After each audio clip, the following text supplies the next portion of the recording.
Acorda? Acorda? Tô acordado.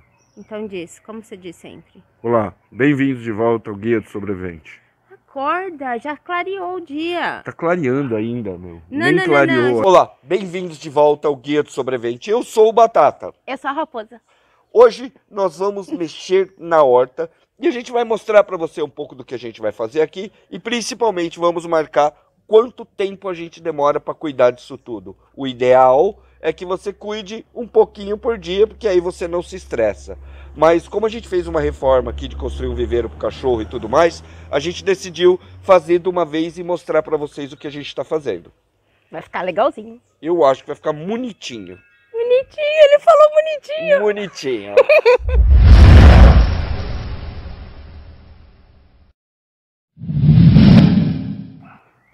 Tá osso, é muito... Não, aí o cara vai dizer que foi sorte depois. Ah, mas Ele é sorte, não é sorte. Sempre. É a porra de 10 para 6 da manhã, não é sorte. Boa praticamente madrugada. Um guia rural de madrugada, porque agora são quase 6 horas. Acho que já deve ser 6 horas. E a gente vai aproveitar esse frescor da manhã para renovar nossa horta. E você aproveita aí e vê tudo que a gente vai fazer aqui. Mas a ideia, dona Raposa, é quanto tempo a gente demora para dar uma geral na horta por semana. Então vai ser longo, hein? A gente deixou para fazer tudo hoje e até montar uma irrigação. A gente vai melhorar um monte de coisa aqui na horta para vocês verem. Acompanha aí. Bora lá. Eu já chamei isso de horta dos sonhos. Agora é a horta das 1000 tretas. Dona Raposa, olha lá. Raposa arrumando a horta. Se liga só. Foi totalmente destruída. Olha. Sabe quem foi que destruiu? Pois é, foi a solução. Quando a gente começou aqui, o maior problema que a gente tinha eram os gatos. Aqui fora deve ter 5.000 gatos vivendo. Então os gatos entravam aqui e destruíam tudo, né? Cagavam em cima dos canteiros, faziam o diabo todo. Então nós decidimos aos poucos ir introduzindo cachorros. E aquela criatura ali que vocês podem ver, nos primeiros 3 dias dela, ela conseguiu detonar tudo. Tudo. Olha, não sobrou um vaso. Olha, ali o feijão que estava maravilhoso, ela cavou e destruiu. Ali, no canteiro de ervas da Raposa, ela comeu tudo. Essa aqui era a minha orgulhosa plantação de tomate. E diga-se de passagem, ela comeu a terra. Olha, pois é. Ali em cima, onde estavam o maracujá e as outras plantas, o que sobrou foi isso aqui. Tá? Olha lá. Não sobrou um vaso em pé, isso porque nós já arrumamos bastante. Então, a missão é persistir e resistir. Agora, nós colocamos um portão ali, porque é assim que funciona. Tá? Se você quer ter alguma coisa, você tem que ir se adaptando. Passamos pela fase gatística e agora nós teremos a fase cachorrística. Então aqui nós fizemos um portãozinho, ó, tá? Simples mesmo, é só para ela não passar aqui para dentro agora. Então agora a bichenta sai da casinha dela, o viveiro que a gente fez ali, tá vendo, ó? E vai lá para fora. E o que a gente faz como sobrevivencialista? A gente começa de novo.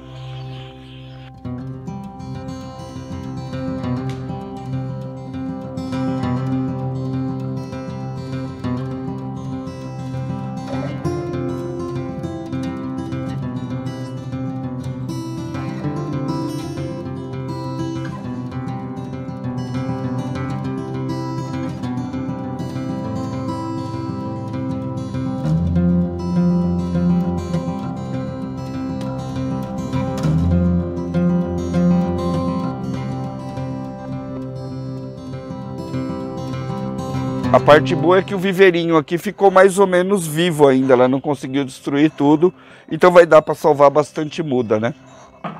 Eu sempre falei para vocês que eu acho os tomatinhos super poderosos, não é? Em termos de geração de comida, propriamente dito. Então eu vou mostrar para vocês hoje como eu faço para plantar aqui na minha casa, tá? Primeiro, nós temos um local aqui que é fechado, uma espécie de estufa de sombrite, onde eu posso dar o clima perfeito para esses tomates aqui. Eles gostam de muito sol e de terra úmida, eles não gostam de terra encharcada.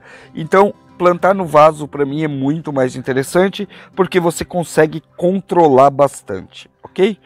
Aqui, eu faço isso aqui, ó. Eu pego um vaso, eu deixo ele com várias mudinhas e depois eu faço a transferência dessas mudinhas já maiores para os vasos menores e aí eu espalho eles por aqui, tá? Então vamos lá.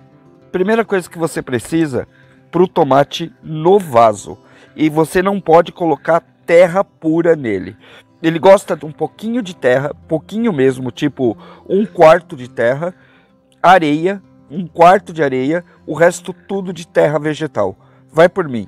Com o tempo e à medida que ele fica mais úmido, isso vai endurecendo, as raízes do tomate não conseguem crescer lá dentro e você acaba perdendo o tomate muito rapidamente, tá? Então, quanto mais fofinha for a terra, melhor para você plantar o seu tomate, tá? Vamos lá. A parte do transplante é extremamente fácil. Você só vai fazer o buraco aqui, né? Ó. Eu vou pegar uma das mudas aqui, ó. Eu vou tentar que ela sofra o mínimo possível os impactos. Depois, terra vegetal e esterco, tá? Pedacinho de barbante, tá? Nessa fase que você faz a transferência dele de um vaso para o outro, é legal você deixar a planta aqui empinadinha, porque senão ela vai apodrecer todas as folhas e só depois ela vai engrenar, tá? Então, quanto melhor ela ficar apoiada aqui, melhor vai ser para ela se desenvolver nessa fase aqui, ok? Ó, é isso aí.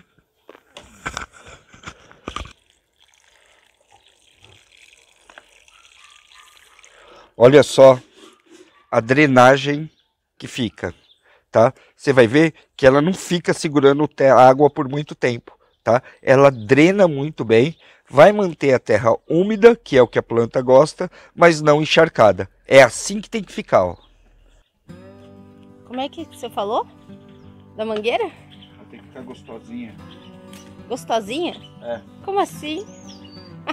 Gostosinha, sem enrosco, sem estar torcida, sem nada. Porque não parece, mas ela vai torcendo. Aí na hora que você coloca o bico de irrigação, ele não fica no lugar que você colocou, na posição que você colocou. Entendi. Tá vendo? Ele vai fazendo essas voltas, esses nó estranhos. É. E se você Então deixar a mangueira gostosinha significa tirar os nós estranhos. É isso mesmo. Ah, entendi. Você tá vendo, né? Você tá andando de costa na horta, meu pai. Olha o vaso, olha o vaso.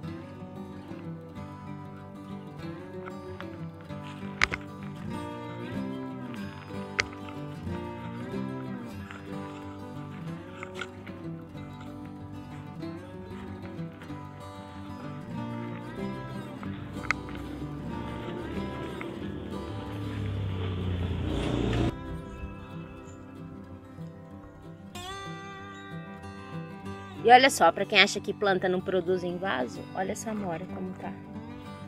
Carregada.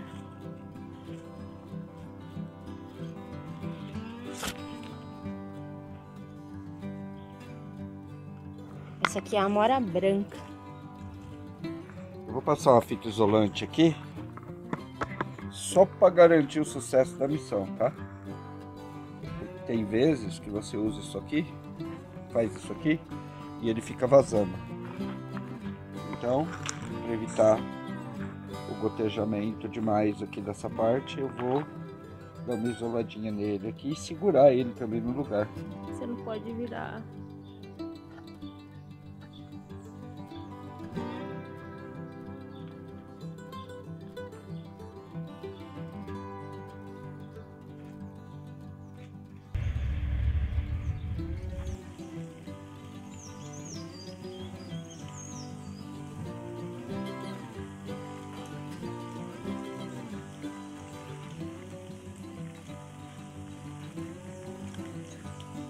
Funcionou, Benê. Viu só? Ficou até gostoso de ficar aqui no calor, viu? É o que eu sempre falo. Dá trabalho você começar. Depois que você começa, você vai gastar bem pouco tempo para manter a sua estrutura funcionando e até para fazer melhorias.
Tudo chovido. Olha só, essa parte aqui toda, ela vai pegar bem pouca água, porque isso daqui tem o objetivo só de manter úmido o chão, tá? Eu vou testar um tomate aqui também, para ver como ele reage aqui no meio. Se der certo isso daqui, a gente vai fazer todos os tomateiros com a mesma irrigação, tá? Essa parte, pouca água, ali tem um pouco mais de água. E diferente do gotejamento, que podia ser gotejamento, por acaso, a gente vai fazer o gotejamento em outro lugar. Então agora dá pra gente fechar todos os espaços e não vai sobrar muito lugar para a água cair no chão e se perder, entendeu? Uma outra coisa é que o viveiro dos cachorros vai ficar sempre fresquinho, porque afinal de contas tá aqui do lado da horta, que agora, com a ajuda disso aqui, tá bem climatizada. Raposa, deu para dar uma bela de uma arrumada aqui Deu, hoje. ficou limpinho, bonitinho. Plantamos bastante. Fizemos canteiro de folhosas, fizemos o canteiro aqui em cima, Os na parte vasos. toda, fizemos um arsenal de tomates, plantamos... Ixi, Salsinha, plantamos coisa pra cebolinha. caramba, até árvore aqui. Então, deu para dar uma boa adiantada e gastamos mais ou menos 6 horas no processo. Por Não aí. foi? Lembrando que nós paramos porque choveu no meio do caminho, a gente deu uma parada e a gente descontou esse tempo já não está mais contabilizado, beleza? Acordando cedo, num final de semana, não vai atrapalhar ninguém manter uma Meio-dia horta. você faz tudo. Se for durante a semana, um pouquinho de tempo, não, até na hora que você vai colher, você já vai lá e arruma com o matinho, dá uma arrumadinha aqui, outra ali, você vai cuidar da sua horta, com certeza em menos de 6 horas por semana. É que a gente acabou deixando meio bagunçado por causa da construção do viveiro. Tinha coisa Teve de... a construção do viveiro, teve a cachorra que entrou aqui e destruiu tudo, que é uma hora é gato, outra hora é cachorro. Mas, no geral, se você tiver um lugar fechadinho, pronto para cultivar mesmo, em 6 horas, mas chutando o balde, você cuida de tudo. Ah, isso se você for plantar, né? No dia que você vai plantar. Se você só for tirar as folhinhas e irrigar, é bem menos. E outra, você tem que levar em consideração que a nossa também é bem grande. Então, se a gente cuida de uma horta dessa em 6 horas por semana, você vai conseguir plantar aí na sua casa fácil. Levando em consideração que também tem muito cultivo que vai praticamente sozinho, você não precisa fazer nada. Abóboras, as coisas maiores, você praticamente nem faz nada. Essa daqui é uma horta mais de vegetais e legumes mesmo, então ela acaba tendo um pouquinho mais de trabalho. Mas no geral, é super simples. Então, vale a pena plantar comida em casa? Sim, invista na sua horta, porque a gente não sabe o que vem pela frente. Não é? Não é? Logo mais, a gente traz mais conteúdo legal para vocês que a gente já gravou essa semana. Então se inscreve aí, porque você vai curtir bastante. Bora? Bora. Começou a chover de novo. Ah, lá. Vamos nessa.